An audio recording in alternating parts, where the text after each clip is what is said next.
ఇంకో చోట ఉద్యోగాలు చేసే పరిస్థితి వస్తుంది అధ్యక్ష. అందుకని కొత్త ప్రభుత్వాన్ని నేను కోరుతా ఉన్నాను. వాళ్ళకి చాలా స్థలం ఉంది, సింగరేణిలో ఎకరాల స్థలం ఉంది. పనిచేసే ప్రతి కార్మికుడు 200 గజాలు స్థలం ఇస్తే వాళ్ళే మళ్ళీ ప్రభుత్వం లోన్ ఇస్తుంది, బ్యాంకులు లోన్ ఇస్తాయి, ఇబ్బంది లేకుండా వాళ్ళు ఇల్లు కట్టుకుంటారని చెప్పి నేను తెలియజేస్తా ఉన్నాను.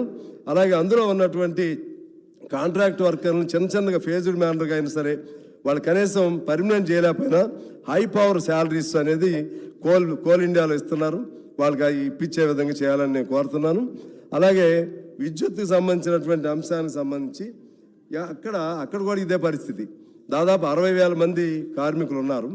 60,000 మందిలో సగం మంది ఆర్టిజన్స్ పేరుతో ఉన్నారు. మన కన్స్ట్రక్షన్ వర్కర్స్ టీఆర్ఎస్ ప్రభుత్వం అధికారంలోకి వచ్చినాక వాళ్ళని ఆర్టిజన్స్ అనే పేరు పెట్టారు అధ్యక్ష.